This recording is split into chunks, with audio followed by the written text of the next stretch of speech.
네, 이번에는 고향 소식을 지역 신문으로 알아보는 클릭 전국은 지금입니다. 먼저 부산일보 소식부터 살펴보겠습니다. 앞으로 부산 도심에서는 모든 차량의 시속이 60km 이하로 달려야 될 것으로 전망되는데요. 부산시와 부산경찰이 도심의 차량 속도 제한을 강화하는 쪽으로 방안을 검토 중입니다. 현재보다 평균 10km 하향하는 방안인데요. 부산시의 요청에 따라서 경찰이 현재 면밀히 검토 중에 있다고 합니다. 부산시는 먼저 도심 간선도로의 최고 속도를 시속 50km 이하로 낮추고 동서고가로와 번영로 등의 도로는 시속 60km 이하, 그리고 도심 주택가의 도로는 시속 30km 이하로 조정해야 한다는 의견을 냈습니다. 교통사고를 줄이기 위해서는 차량 속도 제한을 강화하는 수밖에 없다는 의견인데요. 가뜩이나 막힌 곳이 많은 부산 시내 도로의 속도를 제한한다는 것에 대해 시민들의 반발이 있을 것으로 예상되는 것도 사실입니다. 부산시는 벌써 이 계획을 골자로 안내 표지판 교체 사업비 등도 확보를 해둔 상황입니다. 이르면 2017년부터 사업을 진행한다는 계획이라고 하네요. 다음은 강원일보입니다. 이맘때면 거리 곳곳에서 들려야 할 캐럴. 요즘은 어쩐 일인지 듣기가 어렵다고 하는데요. 실제로 캐럴이 사라지고 있는 건데요. 지난 2009년 저작권법이 적용되면서 거리에서 캐럴 등의 음악이 사라졌기 때문입니다. 음악을 틀 경우에 매장 규모에 따라서 저작권료를 내야 되는데요. 영세업자들은 아예 음악 틀기를 포기했습니다.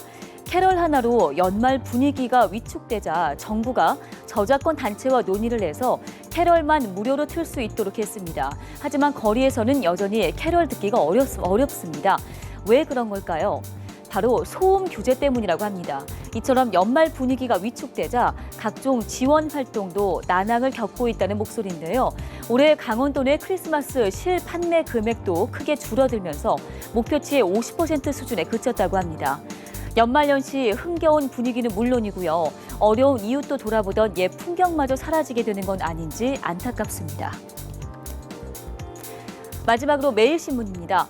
일명 학교 밖의 청소년의 상당수가 학업 중단을 후회하고 있다는 소식이 들려 있습니다. 대구 청소년 상담복지센터가 대구 지역의 학교 밖에 있는 청소년 500명을 대상으로 조사를 해봤습니다. 그 결과 60%가량이 학업 중단을 후회한다고 응답했는데요. 여러 사정으로 학교를 그만둔 청소년들이 다시 학교로 돌아가기를 희망하고 있다는 겁니다. 특히 규칙 위반 등의 징계로 학교를 그만둔 비행령 청소년의 경우 85%가 학업 중단을 후회하고 있는 것으로 조사를 했습니다. 무엇보다 응답 청소년들은 학업을 중단한 이후에 범죄 피해 경험이 증가했다고 답변했습니다. 폭행과 절도는 물론이고요. 성폭력을 당했다는 청소년들도 늘어났습니다.